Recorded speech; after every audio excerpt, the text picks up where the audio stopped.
Greetings and salutations. Welcome to the Shout It Out Loudcast. Don't turn your radio dial. Don't turn your radio dial. You're in the right place. Because it's time for another bonus episode. Just bring on the laughter, whatever. We're calling this one episode 3. If you let us, we'll make you black and blue too. Tommy and Zeus, how are you? Wow, that's an intro right there. You can't put a price on that one. Thank you, Sonny. What's up there, buddy? Glad to have you. Zeus, what's up, my friend? I am happy that somebody else fucked up an opening because I've been doing it for how many episodes before this? That's awesome. Thank you, Sonny. I feel so much better. I did it just for you. Oh, see? What a gift. What a gift. So what's everybody up to here? What do we got? Everybody feeling good and everybody's locked down? Cabin fever? Anybody pulling the Jack Nicholson yet on their family? No, not here. We got a different lockdown than you guys got because we're now martial law, but the government kind of came over the top and said stay at home. Yeah. And because each county was doing something different, and the governor got pissed off and said, "All right, every county stay home," kind of thing. Yeah. So we don't know. You know, some people are saying 2 weeks, some people are saying 3 months. Who knows who to believe? What do you guys got going on?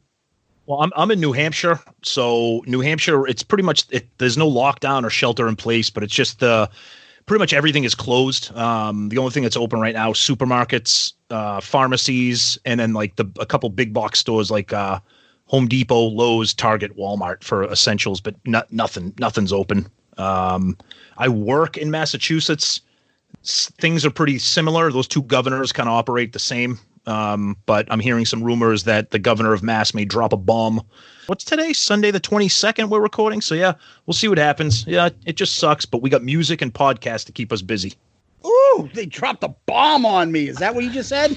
The Gap Band, baby. Baby, you dropped the bomb on me. Yeah. Next month's bonus episode. I was going to say, as Tommy would say, whoo, exciting conversation. Government talk on Shout It Out Loudcast. Hey, it's the only thing going on in the world right now, so unfortunately everybody's talking about it. I hear you, brother. Yeah, you hear you. I hear you, fruitcake. Tell me more. So what's up with you? Why don't you tell us something? Me? Yeah, you. Yeah, you know, the third guy on this podcast. Yeah, you. Me? I got nothing. I've got nothing. All right, well then let's get into it. Nothing. What about taping? What about taping? Nothing. Yeah, huh? I'm sorry, you know. Yeah, I hear you, fruitcake. You gotta help me out, though, if you could. I would.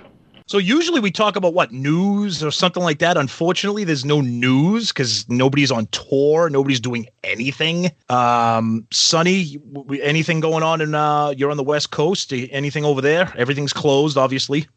You know, it depends on what you believe about all this stuff, you know, conspiracy theories and all that. When it became real for me is when Vegas shut down. Yes. No, it's real, right? Because Vegas does not shut down, and they just put a 30-day shutdown down. So I don't even think some of those casinos have doors. I think they had to put like security people there. That's right, because it's always open every day, no matter what. That's right. So true. You know, this concert thing. There's people canceling. There's some postponing. Some people are postponing to like May or June, but there's nothing that says everything's going to be back to normal till May or June. Right. You could take a chance and be, I guess, one of the first shows out there, but what if only 10% of people show up? Like, you know, I don't know. Some of these guys are outright canceling. Some of these big tours, I mean, there's got to be losing tons of money, right? I mean, you got to put money out first, and so I can imagine that the promoters are going nuts. That's why there's insurance. You hope, yeah. I mean, a lot of these summertime, I mean, once the weather starts to turn in a few months, and that's when you see all these massive summertime festivals, and, you know, hopefully those things will be able to, you know, be have the performances, because, you know, that's a ton of money for the bands, the promoters, you know. I mean, you know, and for the fans too. I mean, a summer it's bad enough there's no sports right now. I mean, imagine a summer with no sports and no concerts. It's just unfathomable, and I hope we don't get to that point. There's still podcasts.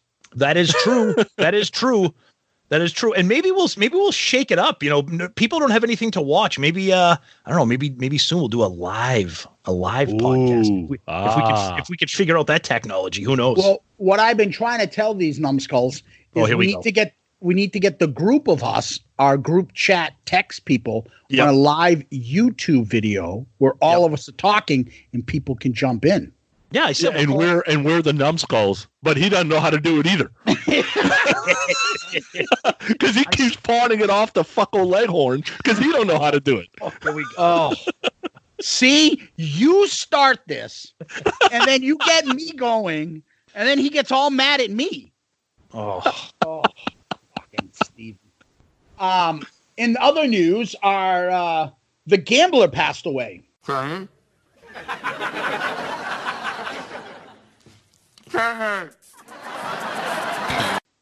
oh, I know, brutal. 2020 is just the fucking worst year, man.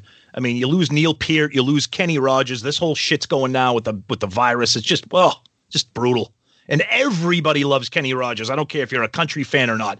He is just one of those universal icons. Just too He much. looked like he was 65 when he was like 25. Yeah. He looked so old back then. So when you think about it, when he died, you're like, oh, what is he, 100? He wasn't that old. No, he wasn't. Still look good, I thought, at 80. Shit, he looked All fine. the plastic surgery, sure. Yeah, helped. but it wasn't bad plastic surgery, though. You know, you've seen bad. Like Tom Jones. That's bad plastic surgery. Yeah, there's- I don't know. I mean, God rest his soul. Kenny started to look a little plastic near the end. He did. Yeah. I'm sorry. Did you see that nice tribute by Dolly Parton on him? She's That was so awesome. wonderful. Yeah, that she's was- just amazing. She's one of those figures, like I would say, Willie Nelson, Johnny Cash, and Dolly Parton, that liberals and conservatives love. Yeah. Everybody loves them. Only ones that can go across party lines. Everybody thinks those three are like national treasures because they appeal to all aspects of life. And Dolly Parton, God bless her, she gave a nice tribute, but she's always, I've seen it because I'm into big country music, and all the big country stars, they're all the classics that were still left are dying off. And she always has like these nice, kind words and with the smile. And she obviously had the big, and she used to do duets with them, had the big hit, Islands in the Stream. yeah, I remember when I was little. Did you ever have truly tasteless jokes? Yes. Remember the fucking one about Dolly Parton? So what do you call it? Dolly Parton doing the backstroke, Islands in the Stream. Wow. Oh my God. Oh, Jesus Christ Almighty. That's the first time I've ever heard that. That was awesome. I think That was in the book. Did we just introduce a new segment, Zeus's Joke of the Week? Truest tasteless jokes. Everybody. I remember those. Oh my God. Islands in the Stream. That was a good song. It's a great Yeah. song. It is. But yeah. So more bad news. No concerts and people dying. So yeah. Boy, this episode's starting off with a bang. Thanks, guys. Hey, no, it's okay. Hey, But it is what it is. let's steer this. Last episode we did about a month or so ago, we did Slide It In. We got great feedback. We'll read those comments on that at the end of the episode. That was a lot of fun doing Slide It In with Whitesnake. Oh, absolutely. Iconic album. It was terrific. It's a lot of fun. Yeah, you talk about some of the best music in music history. That's easy. I don't know if we got that today, but it's easy when you do it with Slide It In. Yeah, but would you say, I'm thinking out loud here and help me out, guys, release dates, all these albums that we've done, the first three are within 5 years, right? This is 88. Yeah. This is When 88. Appetite was 87. Slide It In. Well, it depends on if you talk 84. about the UK 84. and the US. So I thought it was, yeah. So within a 5 year period, all these albums. We're not dating ourselves, right? hey, maybe we'll expand. Maybe we'll hit the 90s soon. Who knows? Yeah, I know. But I mean, look, we're gonna do a fun one today again, and this one's a little bit polarizing, but I'll leave it to Sonny to throw something up your way, Tom. BRB. I got to go coronavirus proof some of the toys I got in my closet. Oh, well, speaking of toys that Sonny has in his closet, a little word from our sponsor here, the great AdamandEve.com. Free stuff is awesome, but free stuff to spice up your bedroom is even better. Select almost any one item for 50% off, and then Adam and Eve loads on the free stuff. Enter offer code LOUDCAST at checkout and get 10 tantalizing free gifts. A sexy item for him, a special gift for her, and a third item you will both enjoy. And 6 free spicy movies, plus free shipping. That's promo code Loudcast at adamandeve.com. And right now, I think Sonny is placing his order as we speak. If the promo code was black and blue, I'm in. Oh, Jesus Christ. Here we go. Oh, man. Zeus, you got some Adam and Eve's got those too. I know. Zeus, you got some thoughts on that there? Dirty man Sonny here visiting again? Oh man, this is perfect. This is up his alley because what do I say about him in our text exchange? He is the horniest man I've ever fucking met. Oh my God. I'm the nicest guy on that damn text group. We never said you weren't nice. Everybody acknowledges that you're a great guy. No doubt. But I'll tell you right now, I'm not even sure you have pants on right now. I'm like Yogi Bear. I ain't got no pants on. You got a tie and a collared shirt, but there's no shirt. And a hat. The collar. Exactly. That's all right, boys. You ready to get into this one? Let's do it. This album, we have all taken turns. The first bonus episode we decided, and that was Guns N' Roses' Appetite Destruction. We all agreed on that. The next, Tommy, I believe you picked Slide It In from Whitesnake. This one is on Sonny. I know Sonny is a huge Sammy Hagar fan. So, Sonny, want to tell us why you wanted to do OU812? I think this is one of those albums that define and divide Van Halen fans, right? The people that were willing to give Sammy a shot, listen to 5150, you lost some, you gained some. You get to OU812 and you probably lost some more and gained some more. Who knows? But you'd ask 10 rock fans, tell me about OU812. I think you're going to get like 5 different answers, right? And it's either you like it or you don't, but you'll get all kinds of different answers where I think if you ask 10 people about Appetite, you're pretty much going to get the same answer. So that's why I wanted to pick it, figure we'd be a little differing on this one. No, absolutely. It makes it interesting to have something that not everybody loves, some ups and downs. Like you said, the first 2 albums were terrific. And we gave them nice foot rubs for most of the episode, but this one will be interesting. I think we're all going to have our own thoughts and experiences on this one. Zeus? Yeah, I would agree. I like that Sonny went a little bit to the left on this one or to the right, whatever way you want to say, but it's not a perfect unanimous, like, oh, we all love this album. I know that it's going to be a little bit polarizing out there, but we want opinions. We don't want just exactly like Tom said in our first episode, Sonny, when we introduced ourselves, we don't give foot rubs to Kiss and we're not going to give foot rubs to albums here. So I want us to pick stuff that we love and maybe the other 2 guys don't love it. And this is something that's interesting. I'll save all the comments for the songs as they come along, but I'm glad you picked this. I'm familiar with this, very familiar with it. We usually start these albums before we break down the facts about our first experience.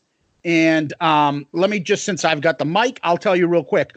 Like everybody in that era, I was always a fan of Van Halen amongst Kiss and a bunch of other albums. Van Halen was always there, a big rock band that when they released an album, because you start thinking about how old you were when 84 came out. So I got that. Then I got 5150, and I remember my brother really got into Van Hagar, as they said, and he had that VHS concert. Do you remember that VHS concert? What was it called? I forget. Live Without a Net. Thank you. And we watched that over and over and over again. And Sammy, I was familiar with him because of I Can't Drive 55. So I knew who he was, and then he just released didn't he release his solo album before he did 5150? No, it was in between. In between. Yeah. Okay, so in between OU812 and 5150, right? Yeah, because he owed one more album to Geffen. Yep. Okay. And so I was familiar with his kind of style.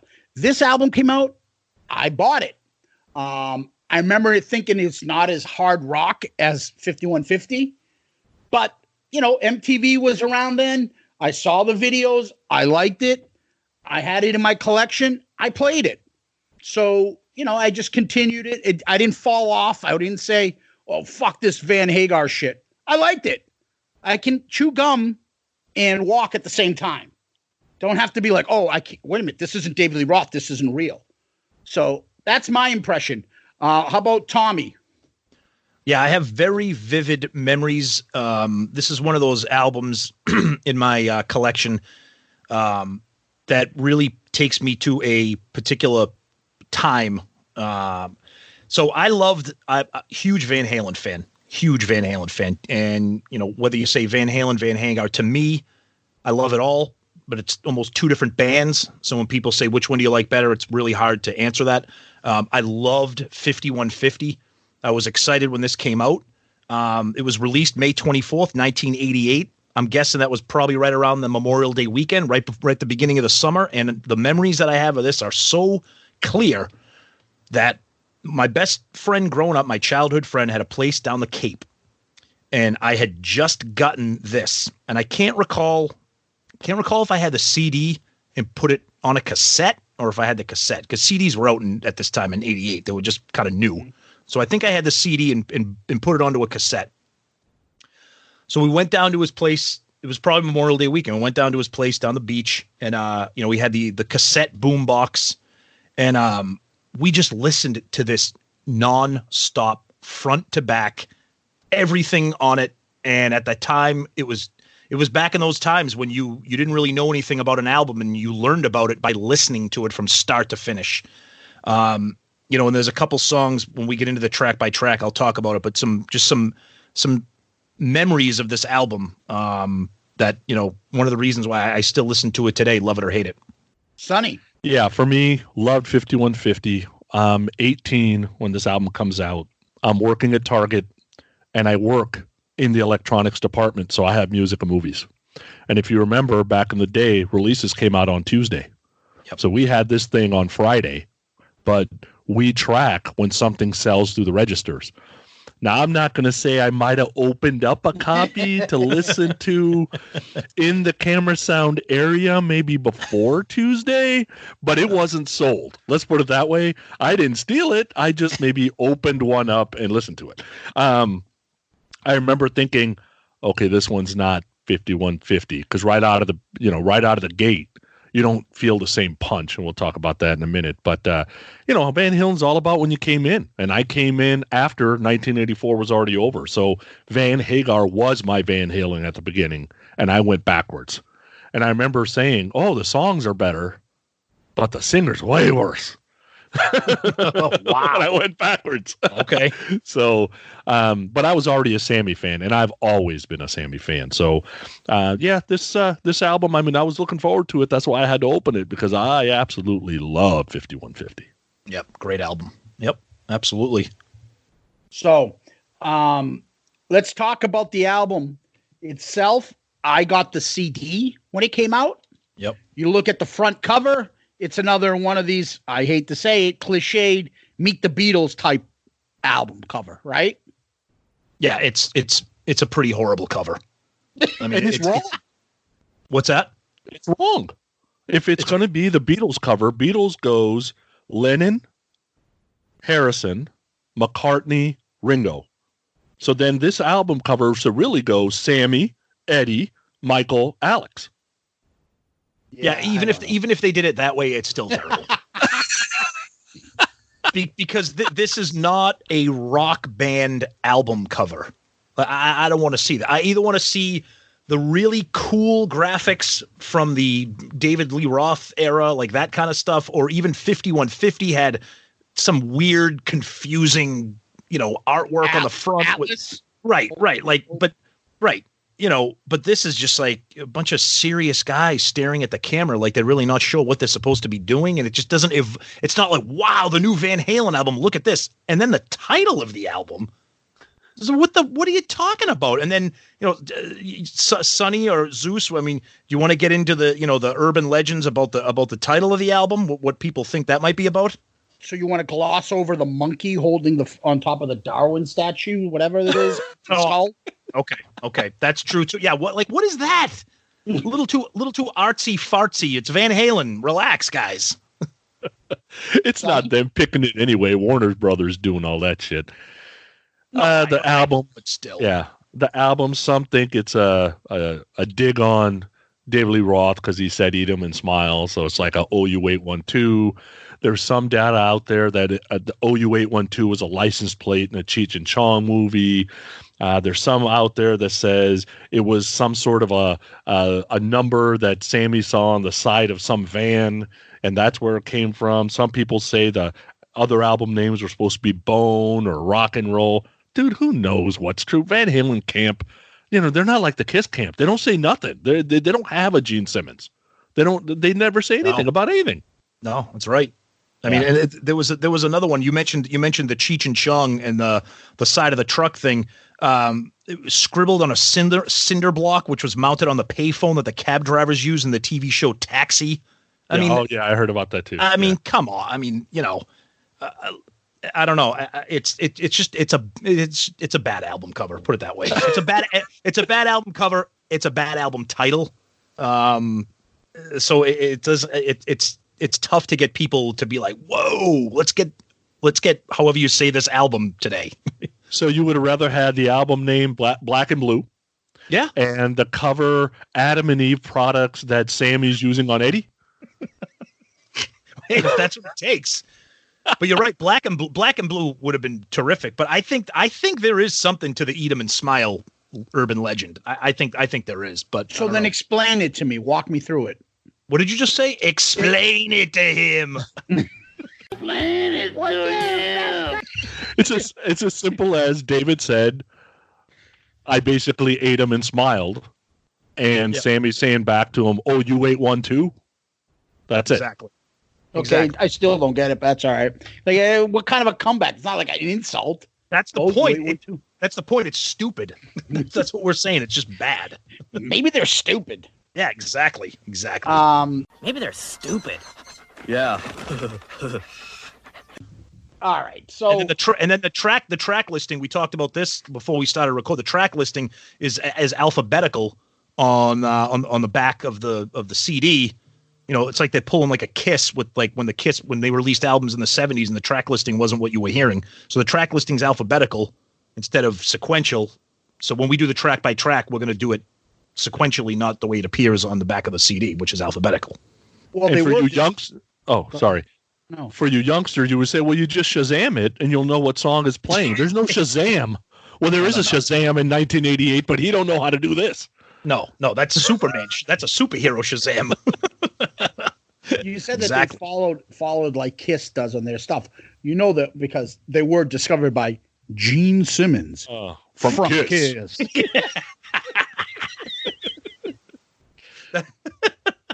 Hi, this is Gene Simmons from Kiss. Oh, you're not from the Brady Bunch, Gene Simmons? But the best part, you have to do that. Pause that. But you have to do that little pause. Yeah. This is Gene Simmons from Kiss. From Kiss.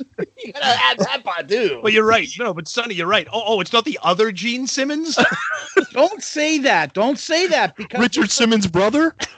There was the famous 50s actress Gene Simmons. She was in a lot of big Hollywood movies. I'm sure people would have been like, is this Gene Simmons from Kiss or the Hollywood actress who's a woman?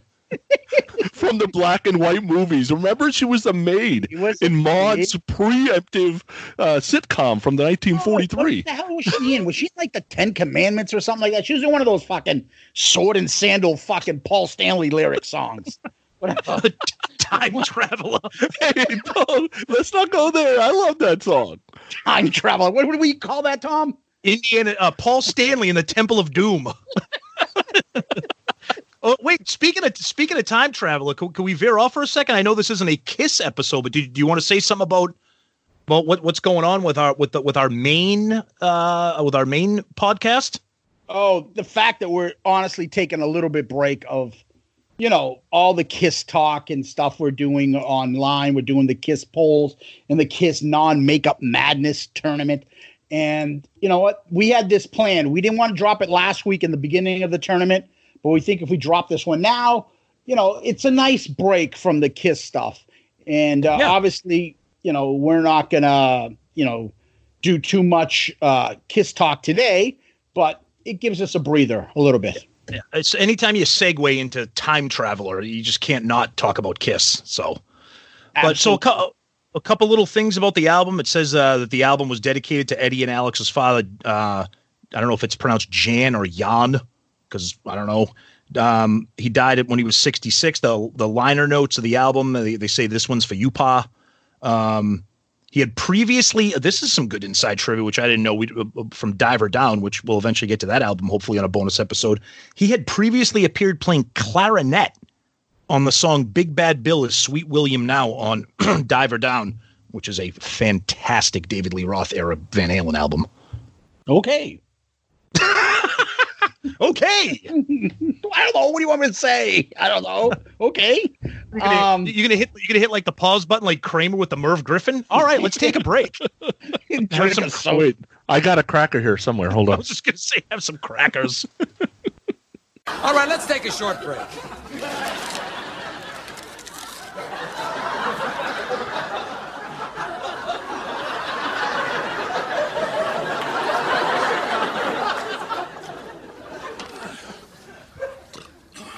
Okay, we're back.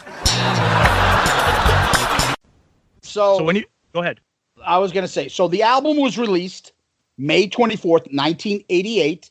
I believe that was the end of our freshman year. Tommy, I don't know where you were, Sonny, at that point. Yep. California, working at Target, baby. Yeah, Started my career. We had just finished our first year in high school, and it's a summer album. I remember more. I don't know. I don't have the vivid memories of this album. I more remember 5150 as a summer album because hot summer nights in my radio. Yeah, no, you're right. That was in my head. Van Halen. They dominated that summer, right? Van Halen's a summer band to me. Yep. I mean, I could listen to them anytime, but Van Halen is just a summertime band for me. Absolutely. And yeah. And so this album was produced by Van Halen and Don Landee. So no more Ted Templeton by this point. Well, so Don Landee is Templeman's engineer. Yeah. So I think they were trying to go on the cheap here and thinking they're going to get the same sound. They was wrong. Yeah, a little bit different. Yeah, but they tried the old, here we go again, Paul and Gene approach. We'll produce it and then bring somebody else to be like, yeah, turn that knob, turn this and turn that, but we're controlling. And we see what happens. You still have some of the core stuff of the band, but without somebody saying, no, believe me, this is better. Sometimes the band just, go get away from itself and they can't control some of those urges. Maybe this is one of those examples. The other part to this I would like to say is this album did go to number one, like most Van Halen albums do. And it's, I think, certified 4 times platinum. Has probably gone on from that more. I don't know of any Van Halen album from Hagar to Roth that didn't go multi-platinum. For an album that is polarizing and some, kind of love-hate, in the catalog of Van Halen, this had some monster singles, like songs that even if you're not a Van Halen fan, these songs. And, I think that's a testament to this album. I think that covers up a lot of the weaknesses with this album.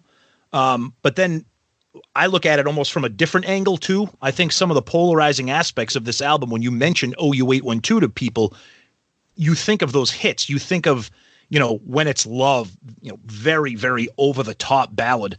You think of Finish What You Started, great song, but very different, kind of a country kind of, very different sounding song. You think of Feel So Good, all very keyboard heavy. You had Cabo Wabo and Black and Blue. But I think the problem with this album, why it took kind of a beating after it was released, was that all of the songs that kick ass on this album were never really released as singles, and they were buried as deep cuts on it. Because when we get into it as on the track by track, I mean, those singles that I mentioned, they're good songs, but they're a little bit light. They're not like rock songs, and there are rock songs on here, but you had to go out of your way to listen to them because the radio wasn't playing them. Yeah, and I think Warner Brothers is smart enough to know ballads are killing it right now, right? Absolutely. Between Wanted, Dead or Alive, and Bed of Roses, and Every Rose Has Its Thorn, and I Won't Forget You, and all this other shit that's out there. And some of it's shit, some of it's not shit. I like a lot of the ballads. Yep. I don't think you were going to get a 70s style Van Halen album. That was not going to happen. And I think the reason it is love-hate is because some of these songs are damn near perfect. And then some of these songs are damn near shit, right? Yep. So it's like it has both sides is the problem. And it's not an album, honestly.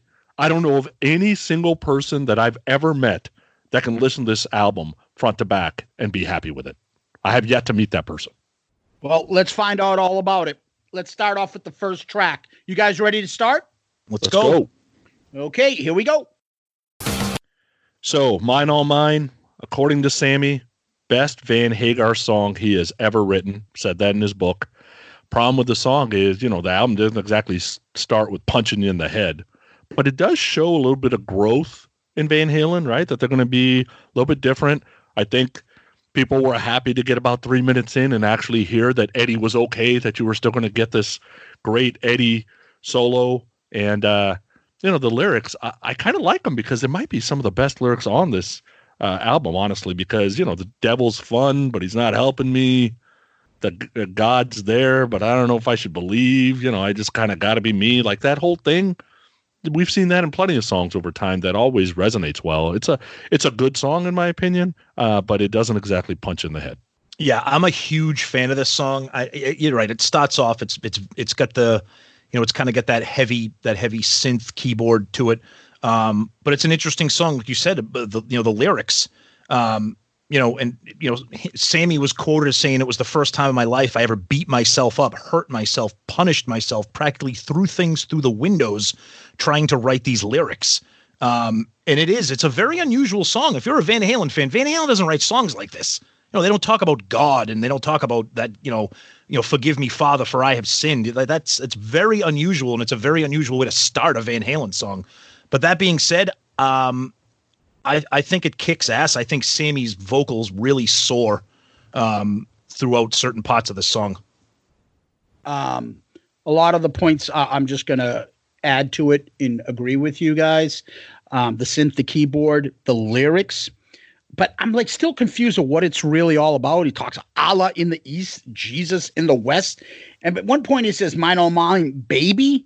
So I'm like, if that's a deep song, who are you calling baby? And then is it about religion? I don't know. It's an introspective little, deep song. And it's funny because these lyrics, not that Van Halen is all about deep songs, because I can't think of any really deep song before this or during the David Lee Roth era. But this is maybe a different style, and really Sammy cementing himself as, this is now, he's definitely in the band. He's not just filling the role. He's in the band leading with them. I think his lyrics are great. I think his vocals, great vocals. The intro is pretty cool. It reminds me of a little bit of Hot to Cheat, the drums. That classic, I can't describe it. I don't know what it is, but it's that classic, and I'm not a drummer, Alex Van Halen drumming style. It's just something about his style that I can pick out. That's Alex Van Halen. He's got a Go ahead. I'm sorry. Go ahead. No, go ahead. What is it? You tell me. I was just going to say, describe it. Alex has a very signature. I'm not a drummer, but I've been obsessed with drummers since I was about 5 years old. Alex is a very signature snare sound a lot of times. Yeah, thank you. And you could tell when you're listening to Alex Van Halen drumming. Exactly. And that's what makes me think, okay, this is a Van Halen song. So throughout these songs, I'm going to say to you guys, this is a Van Hagar song, or this is a song they could have done with David Lee Roth. Yes. And it's just a different singer. This is the new Van Halen singer. This is not really a Van Halen song, an old style song. Right. What do you think? Could David Lee Roth, could you picture David Lee Roth doing this with them? Oh God, no. No way. So Yeah, so to me, this is a Van Hagar song. The solo's pretty good. But, and I would say, again, the vocals are fantastic. Sammy's pretty good. It's a good song. That's how I look at it. Yeah, Anything else? Before we move on, it's just generally speaking, and I know Sonny will agree. I mean, Sammy vocally is just spectacular. I mean, he could sing anything. He can take a mediocre song and make it amazing just because of his vocals. And I think he does a lot of that on this album. Yeah, he's definitely the hero of this album. There's no doubt about that. Yeah. Yep. All right, you ready to move on? Let's go. One of the most perfect songs ever. This is pop perfection. Wow. Right? You want to get as many fans possible. Like this, you could put this in the next Top Gun movie right now, and it would be just fine.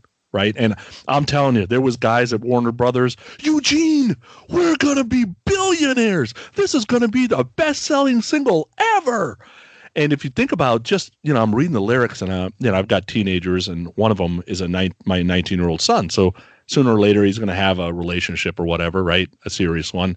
And when you read through the lyrics, it's like, you know what? You don't really know when it's love. Like when I think about the beautiful woman I'm with right now that I've known for 25 years, 2 days before I probably fell in love, I don't have a clue I'm going to fall in love. Like you don't know when it's love. You have no idea. I'm 50 years old. I still can't figure it out.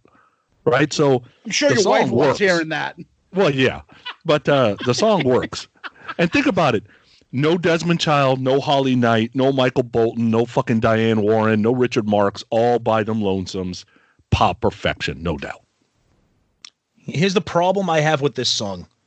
I off of 5150, Love Walks In is one of my all-time favorite songs from Van Halen, Sammy. I know that they were going for that, and I have one problem with it. I think the verses to this song are spectacular. I think the chorus is atrocious. I think it's I think they are really selling out for that cheesy ballad chorus. And it just kind of takes me out of it because the verses are kind of, introspective. It's got a nice melody. It's kind of a heavy, kind of darker kind of chorus. And then it just does that swelling, chorus. And it's a good song, but that chorus kind of takes me out of it a little bit. All right. Number one, the song reached number 5. It was the second single released off this album. The backing vocals are those sweet Van Halen backing vocals. Just awesome. Yep. Awesome. Eddie's, playing unreal. The solo, he says it's like a little nod to Eric Clapton. That solo is awesome. Yep. I watched the video to get me back into when I was watching. The red suit pops, baby. The 90s red fucking zoot suit that Sammy Hagar took right out of MC Hammer's fucking closet and put on. And you watch all the videos to this album, they're all the same style. One of them is wearing these zoot suits with no fucking shirt on. Right? They're all got a jacket like that with no shirt on, big fucking wide MC Hammer pants. This video makes you like the song more. It makes it seem more of a rocking song when you see it. You're like, holy shit, yeah, this is pretty good. And my favorite part is they'll show the video of Eddie someone playing the keyboards. And then as soon as the guitar picks up, he's playing the guitar. I'm like, you know what, motherfucker? There's a keyboard playing throughout the song. So who's playing the keyboard when he's playing the guitar? Stop showing Eddie at the end where it starts getting slow or the beginning with the keyboard riff. I'm like, that's stupid. Same thing live. So the keyboard just kept playing. And I'm like, hey, there's nobody talking about sequencing here, and it's 1988. Where the fuck is that guy talking about sequencing? Oh, here we go. Uh-oh. He was around, I'm sure. I'm sure it was. Yeah, I mean, I think they played this live for a while, right? Oh, yep. Yeah. Now, somebody had a list on the 24th highest ranked power ballad. Wow. How the fuck is this a power ballad? Oh boy, here we go again, Sonny. This one's tough. To me, it's not a power ballad. Thank you. No, it absolutely is a power ballad. No, it's not. It's not to me. It's not. It's a slow song talking about. It's a slow song talking about love with a swelling chorus with saying, "How do I know when it's love? I can't tell you, but it lasts forever." That is how you write a power ballad. No, all power ballads are not about love. First Yes, of all, they are. Second, they don't have that dark verse riff and just enunciation in the verses. It is not a power ballad. Is 18? Don't do it, 18 Zeus. Stop. Is 18 in Life a power ballad? 18 in Life is a power ballad. I'm not. That's playing not this game. about love. I'm not talking. I'm not playing All right, this we're game. not going to go. That's going to be an episode, right? Yes. Power yeah. ballad, yes or no? Okay. All right. Perfect. But the only other thing I want to add on this is, honestly, somebody said it earlier between the two of you guys about like girls and things like that. Picture this 1988. All the little Aquanet girls with their stonewashed jeans listening to this song in the 80s. Oh, God. Right? Yeah. All of them were probably like, yes. And this is the difference between our eras. Like girls, hot young girls back then would be listening to this song, not hip hop as they're listening to now to be cool. That's right. And I also, the last thing I want to end this on, I did like the video, but Sammy owns this song. Oh, God. Yeah. Yeah. Like Sonny said previously, Sammy owns the album. Sammy's the MVP here on this album. Yeah. Ready to get all fired up? All right, so A.F.U. Naturally Wired. This is probably the closest to classic Van Halen, in my opinion. That little sound on the pipe with a pencil, whatever that shit is that he's doing throughout the verse, annoying as hell. And I remember listening to this the other day going, God damn, this album needs a remix. Because you can't hear the bass, but you hear this tick, tick, tick, tick on the goddamn pipe. I don't understand what that is. Sammy is at the top of his range in places on this song where it's like, I'm like, oh, he must have had to do those 2 or 3 times because those are hard to do. And that whole Zeppelin thing in the middle with the sped up Zeppelin thing, it's fine, but this song's okay to me. But Can you it needs a elaborate? remix. Elaborate. What do you mean by the sped Zeppelin thing? So it feels like Zeppelin in that whole breakdown in the middle, but it's not as slow and dreary as Zeppelin usually is. It's like Zeppelin on time and a half. Okay, so here's how I put it down for me. That breakdown in the middle and then that solo, that's Dazed and Confused solo. That's what I picked up. That Dazed and Confused, and all of a sudden, all that guitar solo, that's what I picked up from that. I'm like, But it's faster though, right? Yeah. But the solo in Dazed and Confused is lumbering, and then when that solo picks up, it's just insane speed. That's what that solo sounds like to me. And I wrote it down, Dazed and Confused. So when you said Zeppelin, my ears just perked up. But go ahead. I didn't mean to cut you off. Go ahead, Sonny. No, I was good. Go Zeus or go Tommy. Tom. Yeah. So A.F.U., I absolutely love this song. I think it's got a killer riff. I think it's one of those songs I talked about at the beginning when we were just giving some general thoughts on the album. It's a song that kicks ass. Could have been a single, but they chose not to really make it one. I love it. I love the way it starts off. That intro is terrific. And like, once again, Sammy, I think it's like, it could be a classic, maybe not a Roth, but would have been at home on 5150. I think it's a great song. I like it a lot. Okay. So for me, I already mentioned the Zeppelin, the solo, the vocals again. Sammy's killing it. The drums on this song are amazing. I think Alex is the standout too on this song. He is amazing on this. Got a little bit of a Hot for Teacher part in there too. Good song, good heavy song. But this, I should have said, this is the first of the Van Halen. I could see David Lee Roth doing this, an old Van Halen. The first two are just not out of David Lee Roth. That's Van Hagar. This is the first David Lee Roth song I picture them doing. You ready to go get some fucking booze and hang out drunk on the beach and fall asleep and have the little fishies eat at me at the pier? And they always would abuse me and throw me down and rub sand on my assy nipples, and they used to hurt me bad and tie me to the pier and like the fishes eat at me and whatnot. The geography portion of our podcast today. Just to let you know, Rome to Dallas, Texas is 9,000 kilometers. But the farthest 2 points on the globe are Rosario, Argentina to Tsinghua, China is 20,000 kilometers. But that doesn't fall well in the song because, how do you say Rosario, Argentina to Tsinghua, China? Like, you probably can't figure that out. But anyway, if you are a Montrose fan and you know the song Make It Last, this is a complete ripoff of that song. Go to Spotify right now, go to Montrose Make It Last, and the song sounds exactly the same.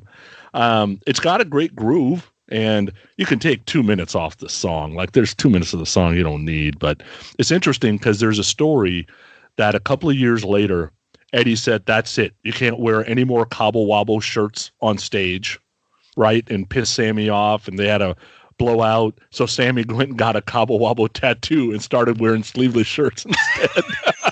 That's a fucking boss move right there by Sammy. Isn't it, though? Yep. Yeah, I love this song. This is another one of those songs when I talk about this Van Halen in general, but this album specifically for me being a summer song.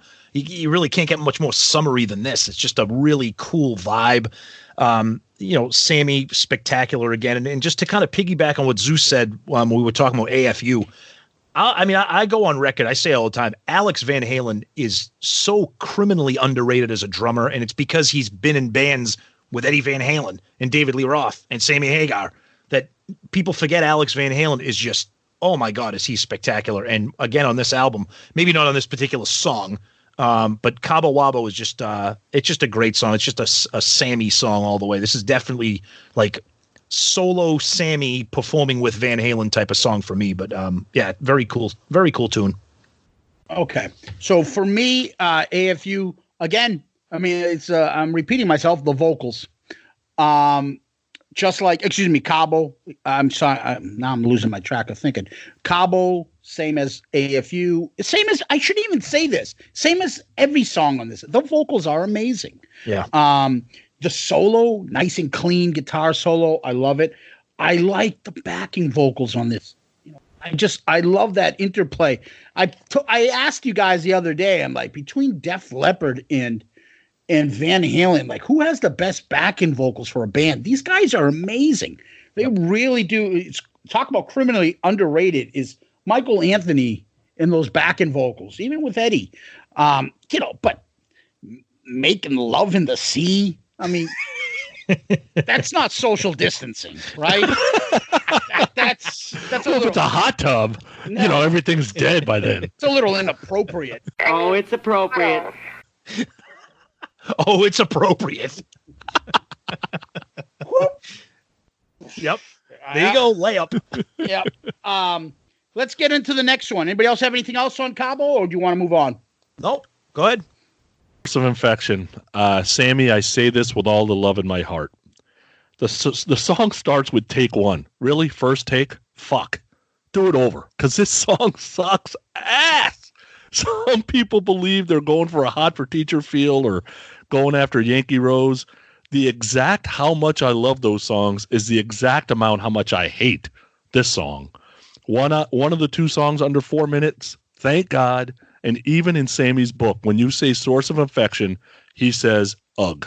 That's the only thing he says. Song is complete shit. Oh, see, this. Tell us how you. This is Kissel. Wait a minute. Tell us how you really feel. This is why I love doing these albums, because I fucking love. Oh, you got song. to be kidding me. The one thing. Hold on. Slow down there, Gunsmoke.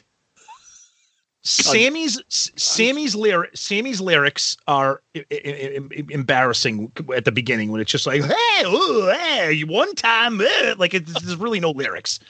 But musically, you know what? This song would have been good if it was like a friggin' instrumental, except for Michael Anthony's backing vocals during the chorus. But I love this song. Alex just shines. It's got an unbelievable solo by Eddie. I just think it's a unique song, and I think one of the reasons why I like this song so much is that it's thrown in after you listen to When It's Love, you listen to Cabo, and I don't know. It's just a unique song that kind of sticks out on this album because it doesn't really fit the rest of the album. But I'm just a huge fan of it musically. This is one of the few songs I'm not a huge fan of Sammy on it, but Michael's backing vocals, the solo, and Alex, I'm a fan. I would say it's one of the worst songs ever written, but I've heard songs from Rush and Hell No Ween and Sax No, so I can't say that. Dear God, this is why I love this. This is why I love these episodes. Hey, Sonny, roll the bone. Oh, hey, Sonny. Hey, Sonny, look, I'm going to make fun of Rush, and we're going to giggle in front of Tom because I know he likes Rush. It's going to be funny. People are going to laugh. Sorry, sensitive Tom. Where did that come from? I get more shit than either of you guys combined, except for Sonny on Asylum, about opinions. So take something once in a while, all right? Look, I can see you getting all bunged up for making him wear those kinds of clothes.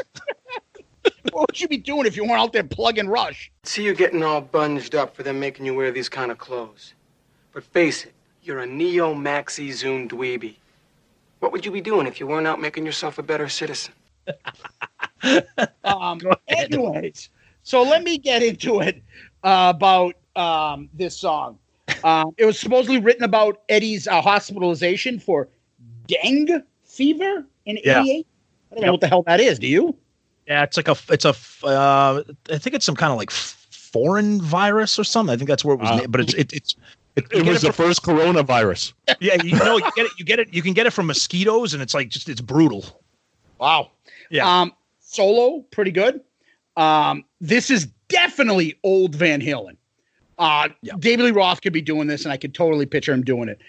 Guitar is pretty nasty on this song, and Sammy's screaming, the screeching. He's got some pipes, and you don't really think about it. But then when I listen to this album again, I'm just like, I am so super impressed with Sammy's vocals. And you don't think of him as like, but he's got such a melodic voice. He can do it. I mean, You can do it! you can do it. But I'm just a big fan of his voice. Let's go to the next one because I feel so good. So good. Total Genesis to me. This is like 80s pop rock Genesis. It's not bad. I just like all the bands that are still playing and writing music. Listen up for a second. Stop the first minute of bullshit ambiance setting mood shit. I don't need, just get to the song and let me get back to my life. Like cut every song from 5 minutes to 4 minutes, please. Because that's the only problem I really have with this song. But yeah, I don't know if it should have been a single. There's other songs on this thing that are better to me. But it kind of felt Genesis to me. Yeah, it's definitely not. You know, we say this on when Shout It Out Loudcast when we're talking about Kiss songs. One of our favorite things to say is, it's a good song, but it's not a Kiss song. I love this song. This song brings back. This is a major summer song for me that I still enjoy. It's well written. It's well composed. Sammy sounds great. The backing vocals by Michael Anthony are just spectacular. But it's not really what you want from Van Halen. It's just, but I like it on this album. But I could see why people are like, this is kind of a weird, like you said, Genesis. It's, it would be a good Genesis song, but it's a Van Halen song, and I'm a big fan of it. It's a summer anthem for me. So, Feels So Good went to number 35 on the charts. Another, I think this was their last single that they released. The video, again, another 90s zoot suit.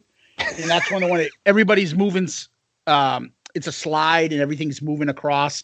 Yep. And this is another, if you notice, I think all the songs and videos from this album were all like performance videos. Yeah. Yeah, because they weren't supposed to. So the first single didn't have a video. Yeah, didn't have a video in 1988 in the heart of MTV here, right?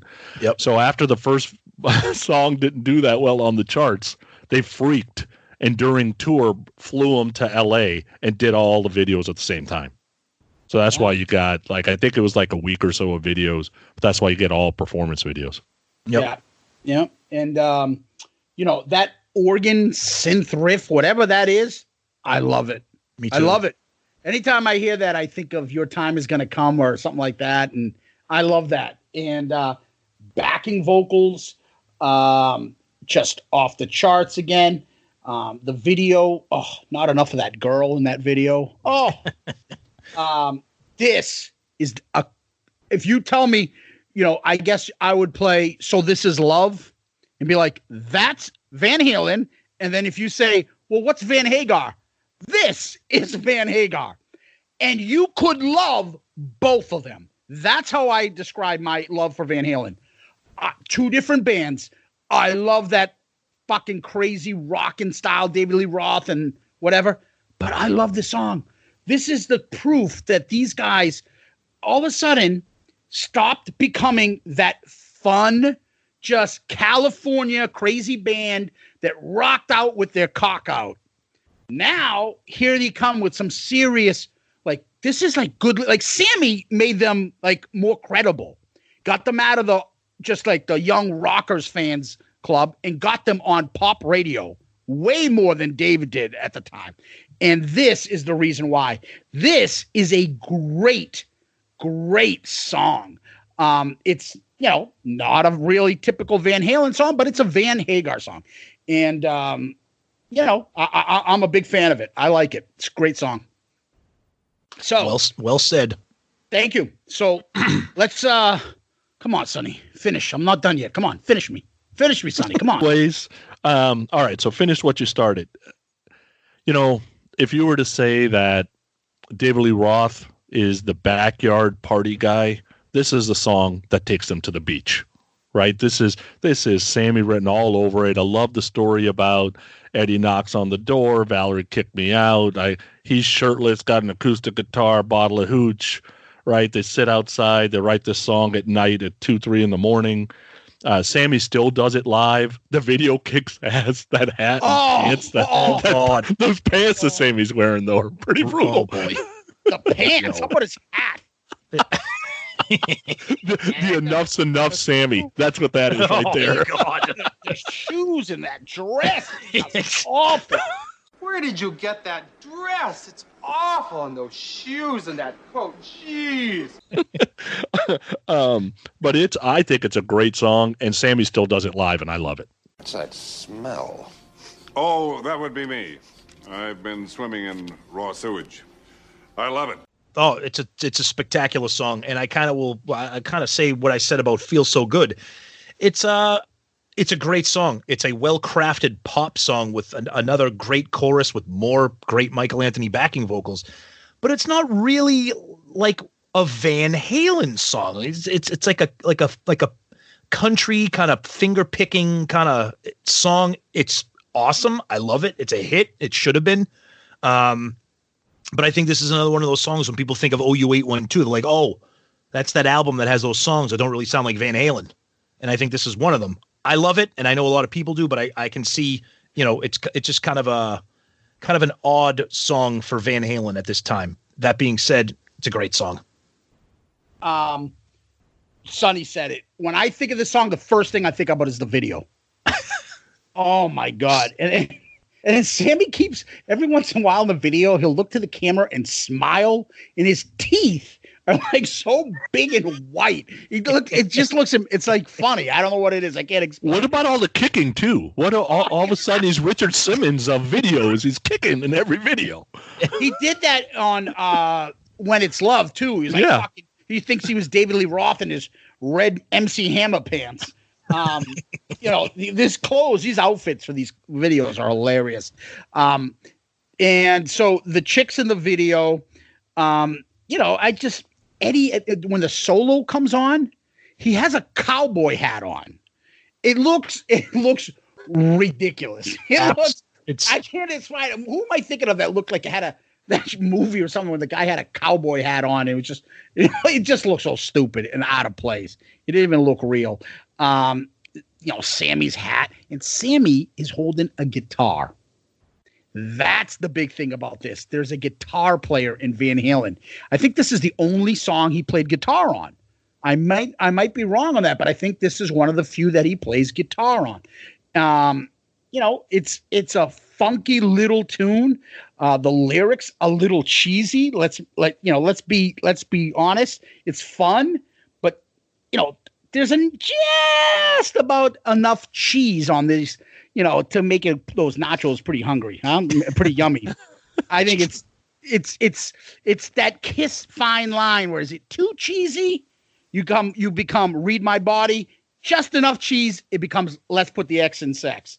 I think this is just right where it needs to be. It's a fun, funky little song.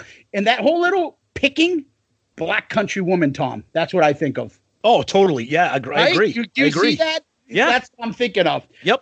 This went to number 13 on the charts for them. Love the song. Love it. Yep. So, let's go. Cold Gin, Pot 4. Blue. So, since there wasn't a video, I got a video set up for you, right? It's just going to be a performance video, just like, Sammy's going to do the kicks. This time he's got fucking Eddie Murphy's leather suit on. Who knows? I don't know. The blue one, right? The blue one. From Raw. Yeah, from Raw. And at the end of the video fades out. The music fades out. And they go into this house. And Paul is on his desk writing, let's put the X in sex and rock hard. And he hears the lyrics and he goes, fuck, I could have wrote that. Yep. Damn it. Hagar. Just like George. Just like George. The chorus on this thing sticks with you so much. I got to tell you the story. So I'm listening to the album a couple of times because I knew we were going to do the episode, right? And I'm at work and I'm just kind of humming the chorus for whatever reason. The last song I heard, I'm kind of humming the chorus, blah, blah. Well, now I share an office with my new boss, who's a female. And she goes, oh, what are you humming? And I think to myself, and I'm like, oh, shit. The harder, the better. Let's do it to a black and blue. What am I going to tell her? So I told her some other song. Make something up. I was singing when it's love. Yeah, not a song you can tell people what you're Let's humming. put the X in sex. Yeah, that would have been much better. Yep.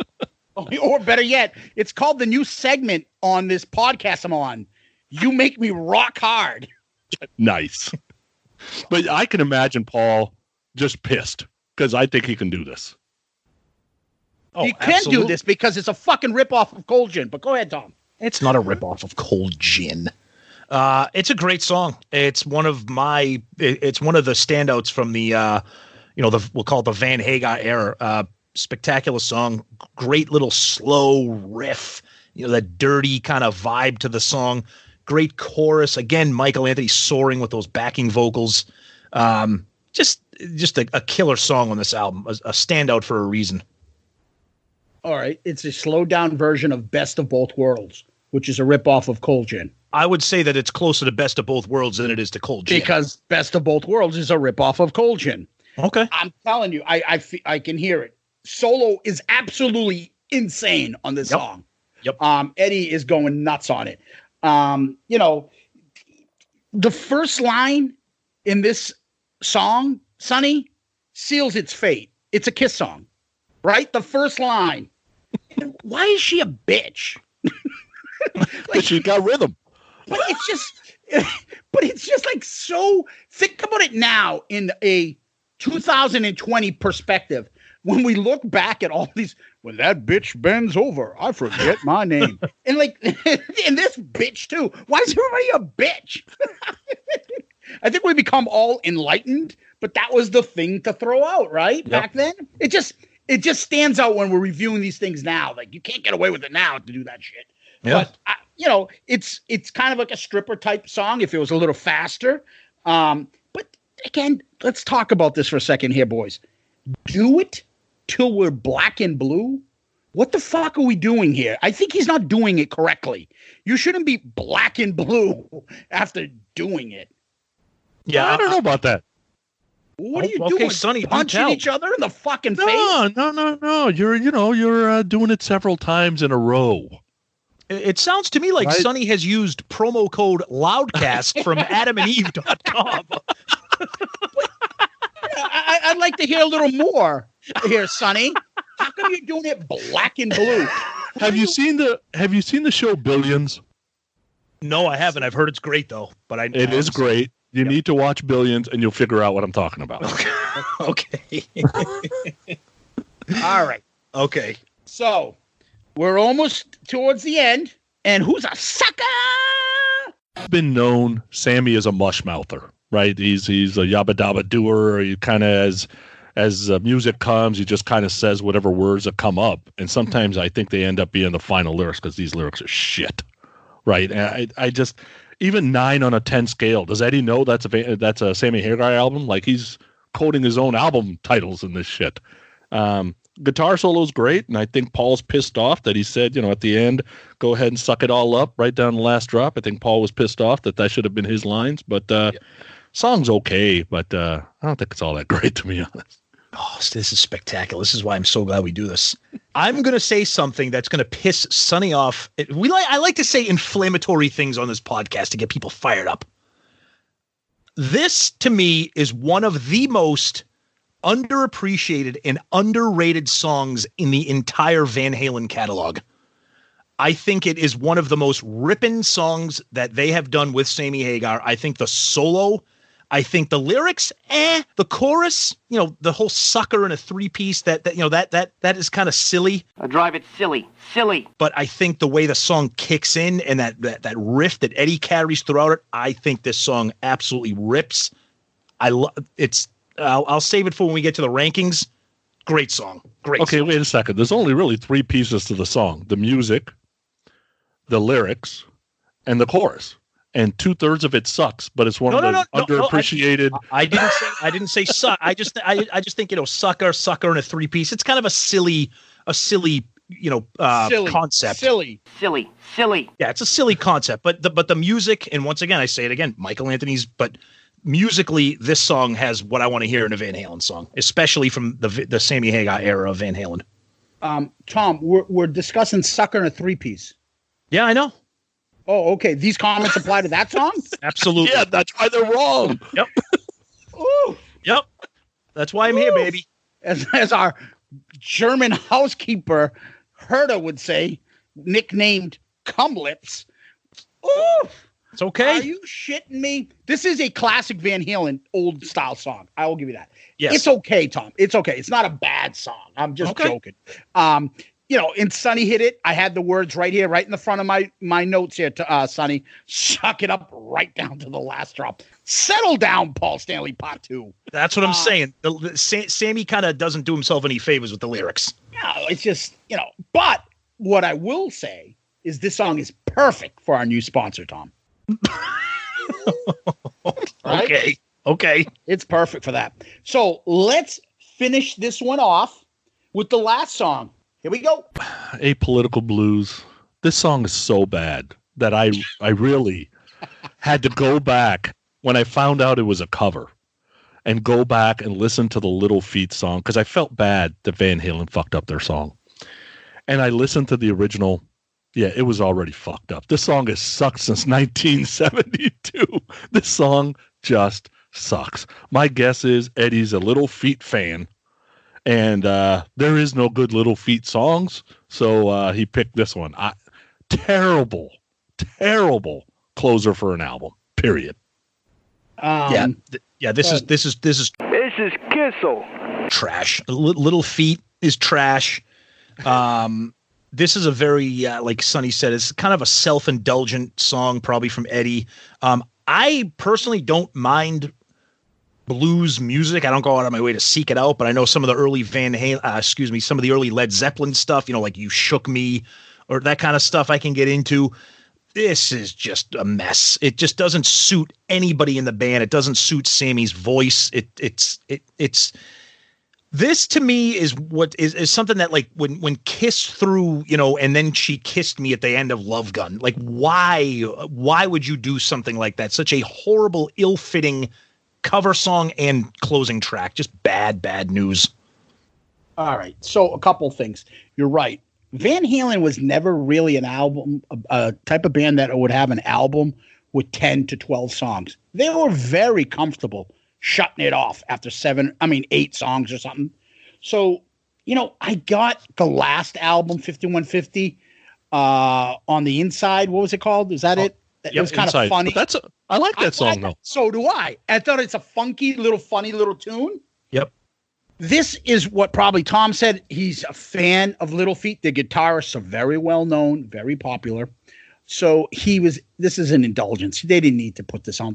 They were probably better off not having this on the album than having it. Yep. It's just Eddie's way of like, let's say I like this band. Let me see me play it. Let's do it. It's a cover song. You're right. It's written by Lowell George of Little Feat. Now, this is the only song on the album not written by the band. So all the tracks were written by all four members, credited with all four members. So that's one thing should have said that in the beginning of the album. I'm saying it now while we're done. I don't even know what to say. This is just not good music.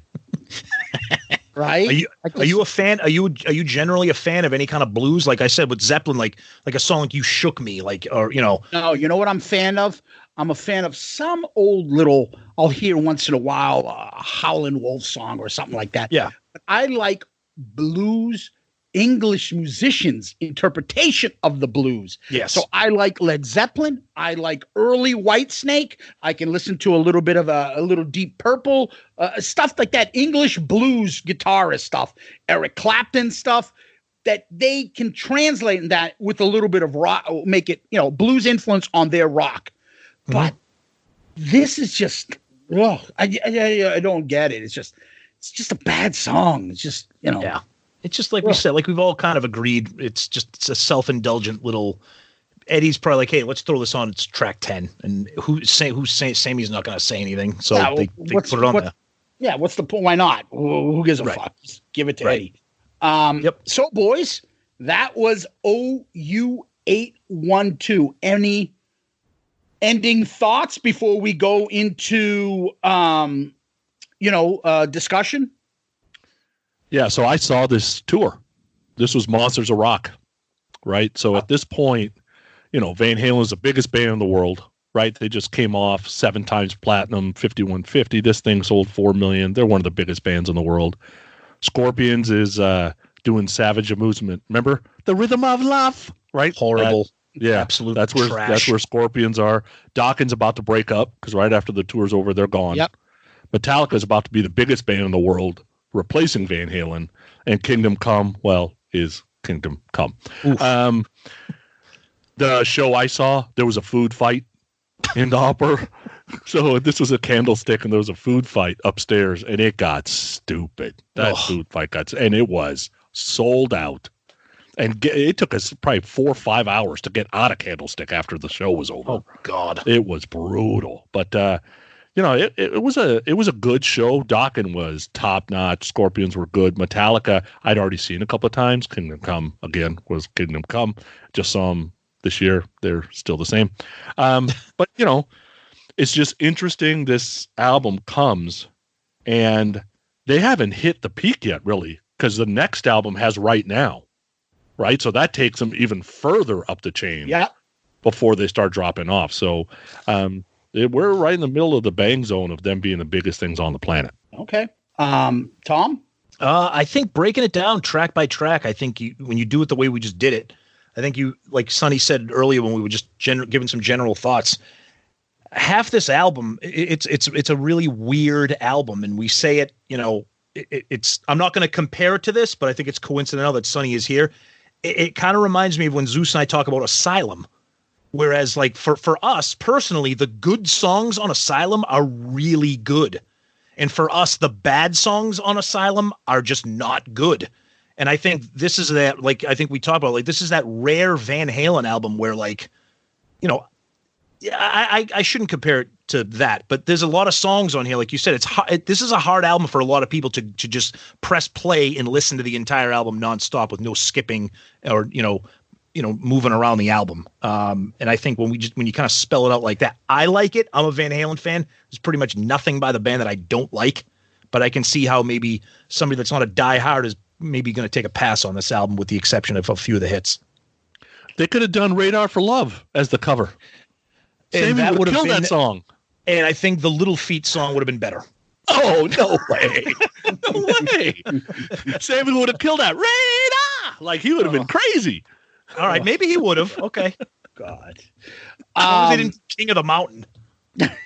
King of the Mountain. King of the Mountain, Hall King. What's that fucking horrible song in that band? Sabotage. Hall of the Mountain King. That's good shit. King of the Hall Mountain King, whatever the fuck they call that. Sabotage. Sabotage, however the fuck you say it. Yeah. One of these fucking Dungeons and Dragons bands of the late 80s. Oh, the dwarfs are attacking the elves. Oh my God, grab your sword and fight for the kingdom. In the middle of a metal song. Are you talking about the band Killer Dwarfs? Oh boy, here we go. Go ahead, Zeus. Oh, anyway, so for me, I can tell you it by this. When we do these album reviews, I play the albums nonstop. This was difficult. Like, this was hard. Because I'm like, oh, when is fucking Finish When You Start and coming on? Oh, when is Black and Blue coming on? Oh, this is tough. And then when Apolitical Blues comes on, oh, God damn it. I'm just like, I've had enough. So when can we do this review so I don't have to play this anymore? Oh, it was tough, buddy. There was some stuff that was tough. So you guys ready to jump into the song rankings? Go for it. Oh, you know what? There's one more thing I do want to say before we get to the song rankings. Did you see that Twitter post? I don't know who did it. Was it Van Halen Rising? It was on the internet. And somebody put like rankings of Van Halen song albums, and somebody had OU812 as the number one song, and people fucking lost their minds. People were like, dude, how the fuck? I can see you saying you like it, but how the fuck is that better than all these other great Van Halen albums? That was people lost their mind. That was Mitch who did that. Mitch LaFont had everybody rank them.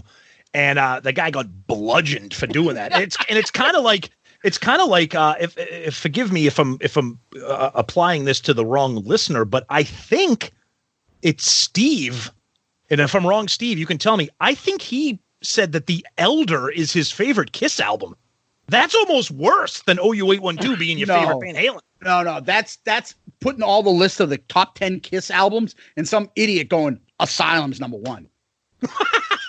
No, it's more like Carnival of Souls is number one.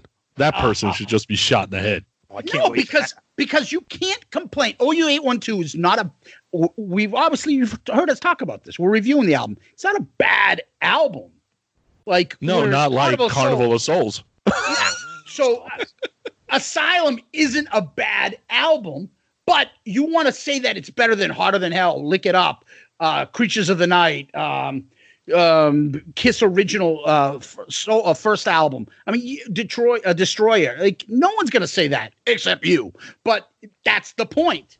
This guy put OU812 over those classic Van Halen albums. I started to feel bad for him because I think Mitch screenshotted his rankings and then just threw the guy to the wolves. And I was like, this poor guy is just taking part in a Twitter poll and he's getting his ass beaten to death by people. They were questioning his sanity at one point. They were throwing things at you. Yes, because he used to wear little tight pants when he was doing the little poll. So they started throwing things at you? Yes, because of certain reasons. You know, I used to wear little shorts on the job and whatnot, and they would fire bricks and little pipes and bottles of beer at me and whatnot. All right, are we ready to do the rankings? Oh. So you want to go Sonny, Tommy, me? Go for it, Sonny. Number 10. All right. So I was going to put Apolitical Blues at 10, but you know what? They didn't write that song. Source of Infection, one of the worst Van Halen songs ever written, is number 10 for me. How the fuck can you have that like as a worse song than Apolitical Blues? Because they didn't write Apolitical Blues. But they put it on an album and performed it. It doesn't matter. They didn't write it. So what are you not? So what he's doing? He's doing this to fuck with me because he knows I like Source of Infection. That's what he's doing. No, it was that way the entire way. Okay. Oh my god. Right. Oh my god. So obviously, Zeus and I have the same number 10. It's Apolitical Blues. It's just garbage. No. It's apolitical. Which is even more annoying. Yep, that's my number 10. Number 9 to Sonny. Apolitical blues. Oh, all right. Here's my number 9. Send a hate mail to shoutitoutloudcast@gmail.com. Number 9 is When It's Love. Oh my God. Fucking just, where's the hang up button? Hold on. Hit that red button in the middle of your screen. The part of Sonny Pooni is played by Tom from Shout It Out Loudcast this week. Exactly. The people that hated Sonny for the Appetite review, they might hate me for this one. Oh my God. All right. So my number 9 is Sucker in a 3-piece. Fuck off. Here we go. Oh, I love this. This is fun. Number 8, Sonny. Feels so good. It's just too Genesis.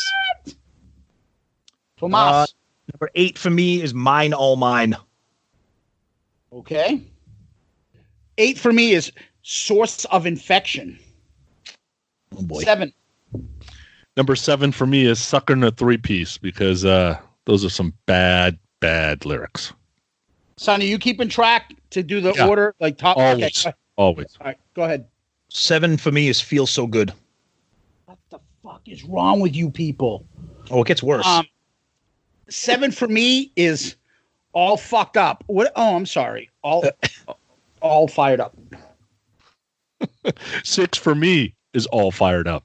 Naturally Wired. Since we were doing the A political blues. Okay, thank you, Mr. Tipton. Mr.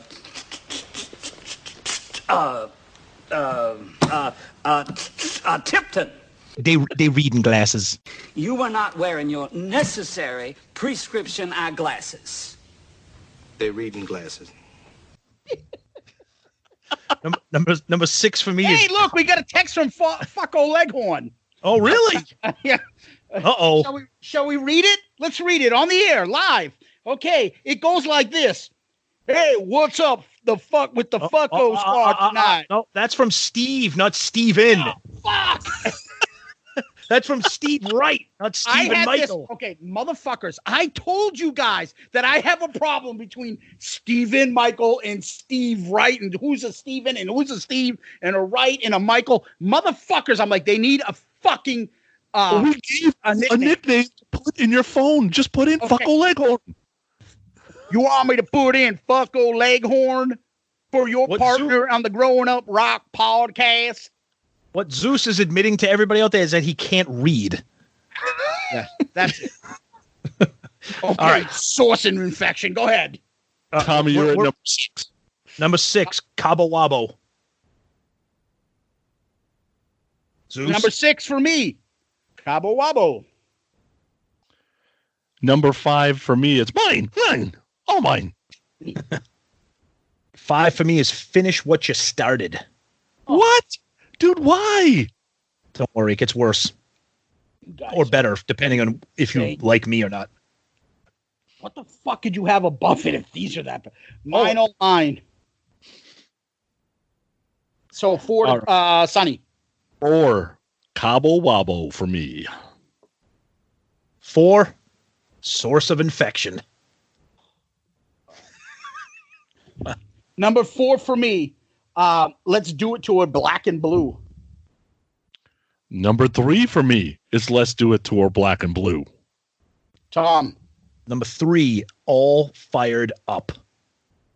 Number 3 for me, Feels So Good. So good. Good Lord. Number 2 for me is the incredible Finish What You Started. Number 2 for me is Black and Blue. These fucking rankings are all over the place. Black and Blue for you, Tom. So number 2 for me is When It's Love. And number 1 for me is the perfect Van Halen song, When It's Love. Oh, you fucking bozo. And not the power ballad that Tommy thinks it is. It is a mid-tempo rocker. All right, let me straighten this out, because the number 1 song from OU812 is Sucker in a 3-piece. Oh Put it down. That's right, baby. Sucker. I'm gonna get you Sucker in a 3-piece. What is this called? Yeah, baby. Oh, great fucking movie. That fucking. How much for an order of ribs? Oh, fuck it. Pour my hand for a dime. How much for one rib? May I help you, sir? How much for an order of ribs? $2.50. $2.50? How many ribs do I get with that? About 5. 5? So I guess that's about 50 cents a rib, huh? Yeah, about. Let me get one. Right on. One order. One order ribs. No. One rib. $2.50. Mark that down on your timeline there, Zeus, for editing purposes. $2.50. So sucker and a 3-piece to me. Finish what you started. Okay. All right. So collectively, number 1 for us was Finish What You Started. Number 2 was Black and Blue. Number 3 was When It's Love, because it's got a 1 and a 2. Okay. And tied for 4th was A.F.U. and Cabo Wabo. All right. I don't have a problem with any of that. I think When It's Love is a little bit too high, but that's okay. It's a good song. It's a good song. Feels So Good, isn't there? Oh, it's a great song. That Feels So Good is great. Yeah, I agree. All right, gentlemen. Once again, it proves that none of us are on the same page as far as talent. But yes, only one of us is right, which That's would true. be me. It's true. No. As far as taste is concerned, is what I was trying to say. Great episode to do because it's very polarizing, and I like that. We're not going to just do Appetite for Destruction, where the 10th song is still a fucking classic. Right. So let's go. The next thing we're going to do, and that is, we didn't do it last week because I thought 2 would be too easy. Let's last bonus episode. But this time, gentlemen, we're going to rank the 2 along with the 2 previous albums we did, all 3 albums, and put them in order. And then every bonus episode, we'll keep doing this order. So last time we did Appetite for Destruction and Slide It In. Now we have OU812. Mr. Hollywood. So we're going 3, 2, 1, right? Yep. Roll All right, them out so- right now. So we're just doing 3 right now. No, you could. No, it's only 3 Yeah, albums. let's go in order. I'm curious All right. to see. So my 3 is OU812. My 2 is Appetite, and my 1 is Slide It In. Okay. Well, I think everybody's 3 is going to be OU812. I think the 1 and 2 are going to flip. This is a tough 1 and 2 for me because it depends on what kind of mood I'm in. But I think for historical sake, I got to put Slide It In number 2 and Appetite at number 1. But that could be a 1A for me. But oh, sorry about that. I got a corona cough. boy, don't joke about that. Anyways, for me, it is like OU812 and then a flight of stairs of like 50 flights of fucking stairs. Yep. And then I would go, and it's close, I would probably go Slide It In. And then Appetite for, they have more songs that are considered like can't miss. I would say there's 3 on there for me, like means so much to me and nostalgia for me. And then Slide It In. I love the album, but I would say there's 2 on there like that. So I'm going to go with number 2, Slide In, number 3, Appetite. Okay, so cool. If you're going with, doing the numbers, obviously OU812 is number 3 for combined right now. And obviously because there's 2 of us that took Slide It In at 2, that's number 2, and Appetite is 1 for now. Who knows? Ladies and gentlemen, next time I have the pick. Oh, God, we're screwed. Oh, what am I going to pick? Fucking Marshall Crenshaw and the Beaver Brown Band or some shit. 38 Special's greatest hit. Actually, I like 38 Special. 38 Special. Every time I think of 38 Special, I think of the early MTV videos. Yes. And I think of, for some reason, the Dairy Queen that used to be in East Arlington. I remember getting food from there and then going home and watching those videos all the time on MTV. Yeah, and those videos were like in like a storage room with a stage, and they had like 10 people to make it look like it was 100. Yeah. And the funny thing is, the thing about I always think of 38 Special is that their second like album that they did that was on MTV, they had what would become the future Mrs. Springsteen in that video. She was a smoke show. Do you remember what I'm talking about? No. Yeah, Bruce Springsteen's first wife, or I think it's that she was like some model actress lady. And then he dumped her for the chick that's in his band, which is, I'm like, ooh, what the fuck? He must really love her. And that's another one of those Garth Brooks, dude. You can get any woman you want, and you pick Trisha Yearwood. Oh, he must really love her. Like, what the fuck? And that same thing with The Boss. I gotta look her up, and I'll find it, and I'll text you guys. She was a smoke show. Okay. Anyways, so those are the reviews. Now, after this, we go into the. That's right. The You Make Me Rock Hard section of the podcast. God damn it. Bring back You Matter to Me. Oh, love it. So I'm going to lead this. Ready? Sonny, what makes you rock hard this week? Oh, boy. I can't believe I'm going to start with James Spader. So there's a show out there that's got James Spader, William Shatner, Candice Bergen, Mark Valley, Rona Mitra, Lake Bell, Julie Bowen, Constance Zimmer, John Larroquette, Saffron Burrows. Any idea what show that is? Boston Legal. Boston Legal, baby. One of my all-time favorite TV shows of all time. 2004 to 2008. There's 5 seasons out there. I'm telling you, I'm watching a ton of it sitting at home. There's some great part drama, part comedy, part clever. There's no laugh track. It's one of those really fun shows, and that's what's making me rock hard. It might be Julie Bowen, but the chick, whatever. The chick from Modern Family, Modern Family, and a yeah. million other things, and in the first Adam Sandler movie too, right? Oh yeah, that's right. Yep. From Happy Gilmore, right? No, Billy Madison, right? No, she was in the fall. You're right. Happy Gilmore. Yeah. So Boston Legal, if I'm not mistaken, came from Private Practice.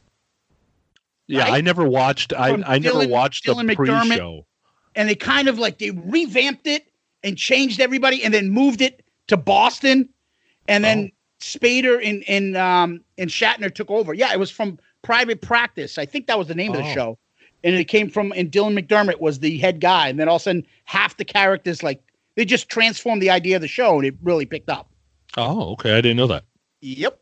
So, Tomas, what's making you rock hard right now? Oh boy. Well, I'm going to stick with a show that's current, and it's very timely because we're recording on March 22nd, and season 3 of this spectacular show on Netflix premieres Friday, March 27th, and that is Ozark. And I love that show. Thank you.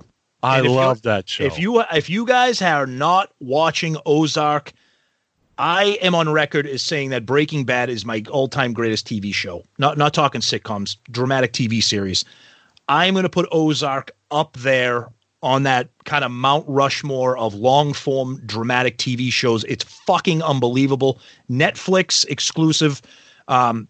3 seasons. The new season comes out Friday the 27th. So whenever this drops, get ready for it. If you haven't caught up, go and watch the first 2. Jason Bateman, Laura Linney. Jason Bateman is like a financial investment guy, gets caught up with some shit, and they move to the Ozarks, and oh my God, unbelievable show. Awesome show. Can't recommend it enough. Tom, I'm going to put it on my radar, and I will start watching it. Don't know anything about it. Excellent. I'm glad to hear it, and that's what this segment is all about. So for me, let's give a big tip of the hat. As you guys both know, and some of our listeners know, I'm a big country music fan. So I taped the PBS country music documentary. 8 episodes, 2 hours each episode. I've had it on my fucking DVR for months, saving it for when I'm going to start. But our friend of the show, Buddy, and Tommy's lover from college, Murph, watched it before I did. And he'd be like telling me about it, and he couldn't. And I was like, fuck it. I gotta watch this. I watched it. Now I love country music. There were parts that I was arguing. How the fuck do you not talk about this person more? How do you not? But I learned a lot. It was fun. It got me to do what those kind of things supposed to get you to do. I need to dig into this. I've always kind of been a little bit of a Merle Haggard fan, not that much, but it made me dig into his catalog. It had a big section on my favorite country music artists, George Jones and Tammy Wynette, which I love. There, Johnny Cash. It talks about the start of country music, Jimmy Rogers, the Carter family, and the history. And it's a lot of it's oral American history, traditional history, stuff that you learn in school and stuff that maybe not be in the books, but if you took it as a major, as I did in Stonehill and social history and things like that, you learn about it. And it's the forgotten part of America that sometimes us in the biased coast, you in California, us in Massachusetts, New England area, we miss that heartland stuff. And the description of how country music got started and how the radio, like the invention of the radio and the record plays, and all of a sudden how the radio transformed like the music industry and the record industry and how people ran to this music that they were first hearing about. And it's just, 3 chords and the truth. That's what they say about country music, and it's adamant, and it stays throughout the documentary. I ended up texting Murph to the point that even his wife's like, "Who the fuck are you texting?" She's like, "Zeus." She's like, "Why?" He's like, "Because he watched the documentary and we're going back and forth." I give Murph a list, and he puts it on Friday nights. Like, check this album out, Murph. Check this one out. Do this, do this. There's nothing I love more than having people like tell me they've tried something with country music. Don't close your mind. Now, I'm going to say that, but then I'm going to do the same thing. I fucking hate the new. That's not even country music. I don't know what the fuck that is. But I love old style country. I love the 70s outlaw country. Willie Nelson, Waylon Jennings, Johnny Cash, Merle Haggard. Shit's fucking awesome. You say that, but you don't know it. Listen to it. The lyrics and everything is incredible. Those artists can sit there when the lights and electricity go out and grab a guitar, any one of them, sit there and play that shit without any hesitation and entertain you for hours. I love the 90s countries. When we started going to Stonehill, Tom remembers I started playing all my Patty Loveless, Dwight Yoakam, Garth Brooks, Alan Jackson, Travis Tritt. I got into all that shit. This video got me back into it, made me discuss it. But if you really, really, really like country music and you really want to feel what country music is all about, go grab a George Jones Greatest Hits and go fucking put that on and tell me his voice isn't the greatest voice you've ever heard. And they all say it. Like Waylon Jennings said, if we all sounded like we wanted to sound, we'd sound like George Jones. That's how fucking great he was. Anyways, I'm off my soapbox. I'm down. Guys, thoughts? I'm not a huge country fan. I do like some of it, but what I am a huge fan of is music history. Even if it's not a genre that I like, I really get into the history of like whatever the genre it is. And that is something that I would watch, not necessarily because I like the music, but just to see how things started and how we got from point A to point B. And like you said, the record player, the radio, that part of the country that people don't pay attention to.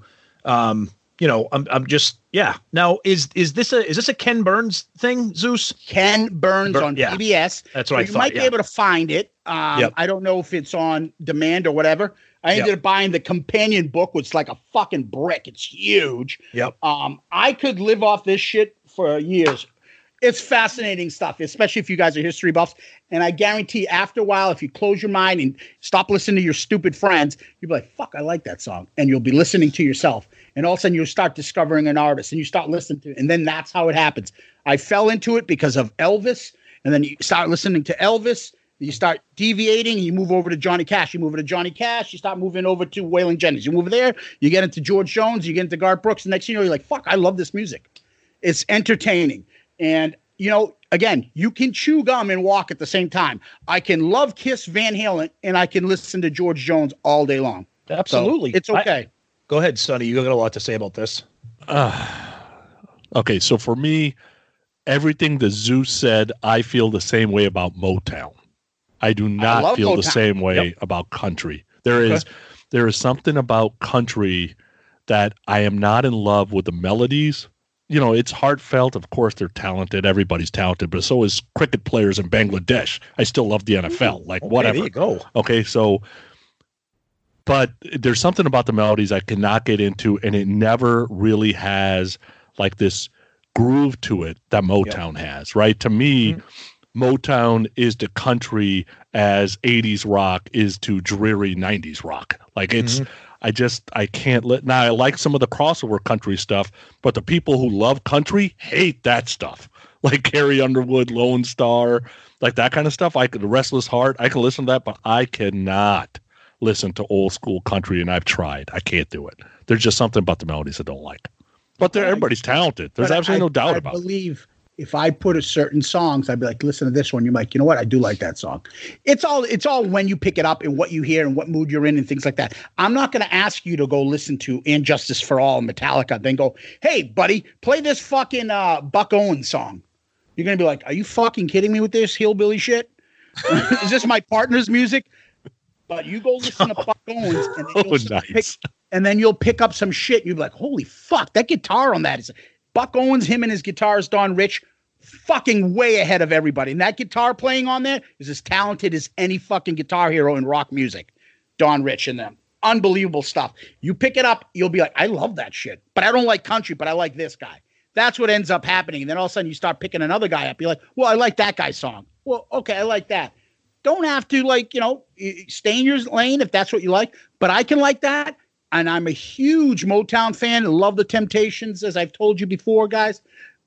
It's something for me that I feel like if we did one of these, hey, you listen to this album, you listen to that album, that I could get into, and you would get into, excuse me. So that's my you make me rock hard. And fucking fucko Leghorn better stop texting us. He's texting us. He's going to bed. So fucking go to bed and stop texting us. It's 9:00 where you are. It's 9:30.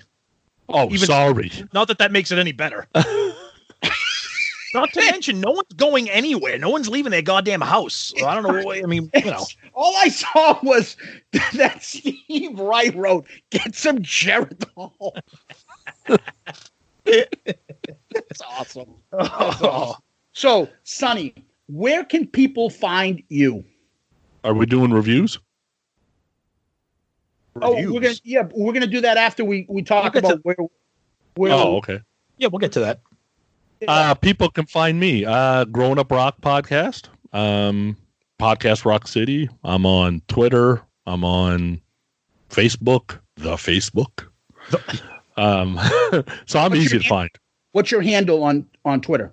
It's at Pooni Sonny, because somebody already had Sonny Pooni, I guess. So I had to do it backwards. Yeah.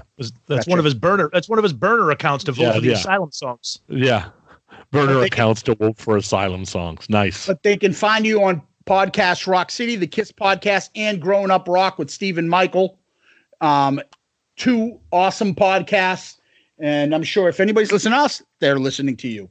So, Tom, what about us? Our email, shoutitoutloudcast@gmail.com. We're on all the social medias. Twitter, Instagram, Facebook. Part of that awesome Pantheon podcast family that we always talk about. Check them out. All the other shows there. Whatever genre music you're into, whether it's the country stuff that Zeus was talking about, the Motown stuff we were covering, rock, metal, whatever, hip hop, name it. It's all there. And then we're available wherever you can find your podcasts. Name the platform. I think we're pretty much there. But the other thing is, for us, really hit us with the reviews. So we've got a bunch. We're going to limit it to the ones that we can read.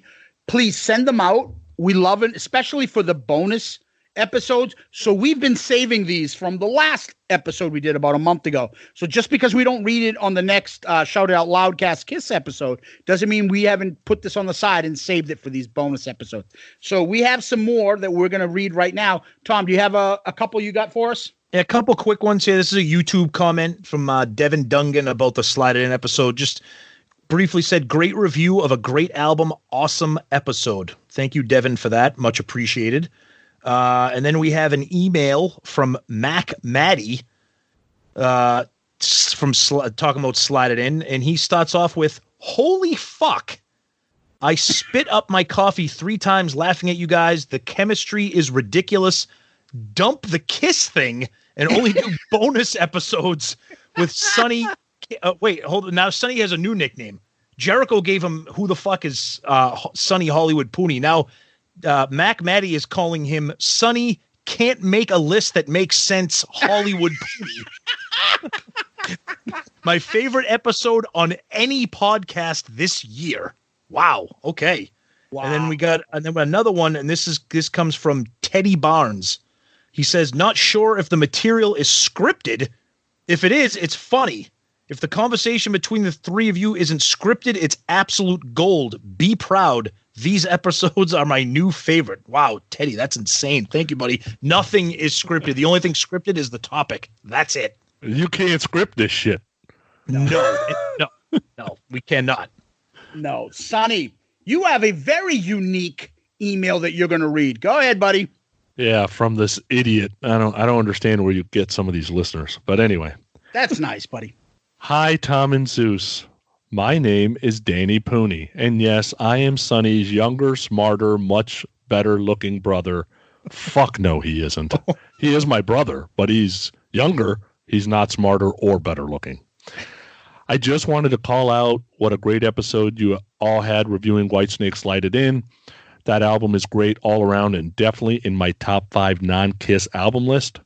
The two of you do a great job on every episode I've heard, and adding Sonny's perspective for your bonus episode really puts cherry on top. Although I do have to agree with the Sonny Looney comment another listener made once I heard Sonny's rankings of the songs. Insane. I'll add in there. Fuck you, Danny. Also, I personally enjoy how you guys referenced back to Gene and Paul as much as you did when reviewing another band's album. I tend to do that a lot myself when listening to other rock bands. Keep up the great work, Danny. Nice. Isn't that? It's a family affair. Wonderful. We're bringing families together. Yeah, it took till Shouted Loudcast for him to say anything nice to me, fucko. Oh, I'm gonna get to know Danny intimately. Oh yeah. Danny's going to be on the Kiss Cruise with me, and Cruise Fest. So that ought to be fun. All right. One last one I'm going to read. This is from my good friend Doug Middleton. Slide It In episode. Love the chemistry. You guys need to do more podcasts together. Stop bringing in other people on and just keep you three. I have a question for you. Why are there so many music podcasts? Would it be better if you all get together, make a little community versus everybody working on their own and possibly doing the same material? Seems like it would be better if you could get all the best in one room and everybody does maybe 1 or 2 episodes a month. Am I way off here? I heard about the Shout It Out Loudcast on the Monsters of Rock cruise. You guys should all get on the 2021 cruise. By the way, asking for a friend. Are the three of you married? Uh-oh. Wow. Uh-oh. Yes. Yes. For me. Uh-oh. There's a reason why I am not. So of all us on the group text in our little community, that means Sonny, that means Tommy, that means Steve from Potter Than Hell, that means Fuckhole Leghorn from Growing Up Rock, and that means Murph. All of you are married. What the fuck does that say about me? It doesn't say anything. It means you're available. That's what it says.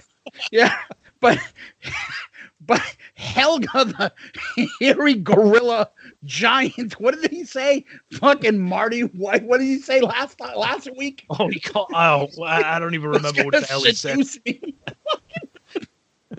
Anyways, I thought that one was a riot. Yeah, unfortunately, these guys are all taken, except myself.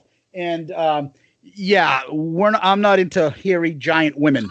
But to follow up on his question, so, and I appreciate the kind words. Those emails are awesome. But we like, you want all these different shows. You want these different perspectives, these different voices, these different senses of humor. That's why we like these guys and we like these shows. I mean, maybe once in a while we may, cross over or something, but you want to get your entertainment, and especially your music podcast, your music discussion / analysis, whatever. You want that from different people. Check out the different shows. Find what's right for you. But you want it to be different and unique. And that's why I subscribe to tons and tons of podcasts. I can't even keep up anymore. But that's what everybody should be doing. Yeah, you got to be careful it doesn't become radio, right? Because most of radio now is basically like 3 or 4 big guys, and they tell you exactly what to do. And podcasts could easily become that if you start, getting together. Somebody says, no, you shouldn't do that clip. Hey, watch your language. Hey, we're KISS positive. We're KISS negative. We're not going to do anything with blah, blah, blah record company. Like, I think it's just better if everybody stays independent. Absolutely. Yep. Yeah. Yep. And I for my personal perspective is the fact that I enjoy not knowing what Sonny and Steven are going to do next week. I enjoy Hotter Than Hell, like seeing it come through my phone, what their next episode is. It's a release for all of us. It's an outlet. I don't want that balled up and everybody's got to wait and then everyone's got to take their turns and only get 10 minutes an episode to talk when they can have their own episode and talk for as long as they want. We have like, a lot of similar tastes, but we're all quite different too. And I think you guys should give it a chance and find out what you like and what you don't and see where it goes. Yeah. And I'd also tell you, people just don't know this, right? When you listen to us on the surface and, you take your 6 or 7 most favorite rock podcasts, let's say, and we might all sound similar and be talking about similar things. Behind the scenes, everybody edits different. Everybody edits to a different level. Everybody's got their niches on how they do stuff. Like if you, Zeus said, hey, we'll do an episode and I'll edit it. Steven, you just be on it. He'd go nuts. Like he has to have control over that edit. Yep. He shares it with me every once in a while, but even me, I'm like, I know he's really proud of how the editing goes on our podcast. So I'm very careful to edit to the same level, and I haven't reached his level yet. Yep. Right? I've gotten better at it over time, but he's the one who taught me. Otherwise, he wasn't going to let me do it. And your reality is, if you got a brand that's important to you, then that's what it is, right? Mm-hmm. Yeah, and he's been helpful to us in the beginning too. As much as we give him a couple, fun shots here and there, he knows his shit, and he's been a gracious guy and a good friend. So absolutely, no doubt. Yep. All right. We end this with lyrics. Who wants to go first? Sonny, go ahead, my friend. Me, you. They. There's a sleepy town south of the border. If you go there once, you'll be there twice. Lots of purty girls coming by the dozens. The white sand sure makes a tan look nice. Oh, poetry. All right. Oh, forgive me, Father, for I have sinned. I've been through hell and back again. I shook hands with the devil, looked him in the eye, looked like a long-lost friend. Nice. Zeus. And deep. Yes. I was having kiss withdrawal, so I had to come up with this one. She's so fine. How about a 9 on a 10 scale with long legs, straight on up, her lunch pail. What the fuck is that? So lunch pail? So you picked the lyric from the best song on the album. That's perfect. Oh my God. Gentlemen, thank you. Thank you, Sonny. Thank you, Tom. Thank you, Kiss Army and Van Halen Army. Thank you, everybody. Sonny, thanks as always for joining us. Zeus, always a great time, and hope you guys enjoyed this. Everybody loves Van Halen. Let's see what people think of this album. Yeah, it was a pleasure, man. Always fun, guys. Yeah, and one last thank you, because I reminded these two fucking assholes in the beginning to say fucking thank you to our friend Tony Musalam that did our opening riff for our for these bonus. And we're now on episode 3, and we've yet to properly remember to thank the gentleman. Thank you, Tony. We really appreciate it. Check out Restrained. You can find them online. They're everywhere. Restrained and Tony, great guys, great band. Check them out. Yes, guys, thank you, Tony. Finally, it only took us 3 episodes with 1 second left to remember to thank you. But thank you, buddy. Much appreciated. And like Zeus said, check out Restrained. Damn it. It was my job to remind you, and I was trying to forget again, so we'd have to talk about it on the 4th episode. A.F.U. Tony, that's for you. Yeah. Jesus Christ. Thank you, guys. Peace out, Girl Scout.